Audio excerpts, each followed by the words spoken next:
முதுகுல ஏற்பட்ட சிறு தசைப்பிடிப்பு காரணமா கொல்கத்தா அணிக்கு எதிரான போட்டியில இம்பாக்ட் பிளேயரா களமிறக்கப்பட்டிருக்காரு ரோஹித் சர்மா. T20 உலக கோப்பையில இந்திய அணியை வழிநடத்த இருக்கிற நிலையில தசைப்பிடிப்புலயே ரிஸ்க் எடுத்து விளையாட வேண்டாம்னு தான் முன்னெச்சரிக்கையா ரோஹித் சர்மா ஃபீல்டிங் செய்யாம இம்பாக்ட் பிளேயரா மட்டும் களமிறங்கி விளையாடி இருக்காருன்னு சொல்லப்படுது.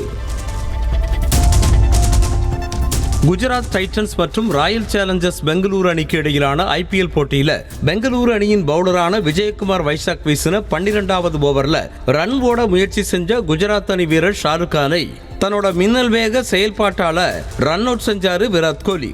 கண்ணிமைக்கிற நேரத்துல கோலி ரன் அவுட் செய்ய அதை பார்த்து வாயடைச்சு போறது போல கேமரோன் கிரீன் சைகை செய்ய இந்த வீடியோவை RCB ரசிகர்கள் இணையத்துல வைரலாக்கிட்டு வர்றாங்க.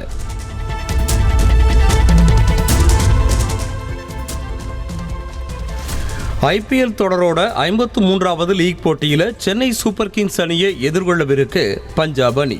இன்று பிற்பகல் 3:30 மணிக்கு தொடங்கும் இந்த போட்டி பஞ்சாப் தர்மசாலா மைதானத்தில் நடைபெறவிருக்கு. பிளே ஆஃப் சுற்றுக்கு முன்னேற இரு அணிகளுக்குமே இந்த போட்டியோட வெற்றி முக்கியமா பார்க்கப்படுறதால இரு அணிகளுமே களத்துல விறுவிறுப்பா மோதும்னு எதிர்பார்க்கப்படுது.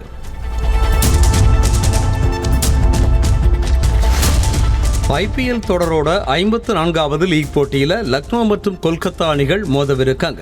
லக்னோவில் இருக்கிற அடல் பிகாரி வாஜ்பாய் மைதானத்தில் நடைபெறும் இந்த போட்டி இன்று இரவு 7:30 மணிக்கு தொடங்க இருக்கு.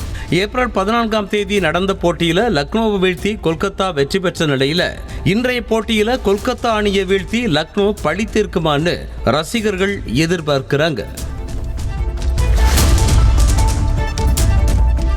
பெங்களூரு ராயல் சேலஞ்சர்ஸ் அணி எந்த நிலையில இருந்தாலும் விசுவாசமாக இருக்கும் அந்த அணியோட ரசிகர்கள் பாராட்டுக்குரியவர்கள்னு பெங்களூரு அணி ரசிகர்களை பத்தி இந்திய அணியின் முன்னாள் கேப்டன் சுனில் கவாஸ்கர் புகழ்ந்து பேசியிருக்கார்.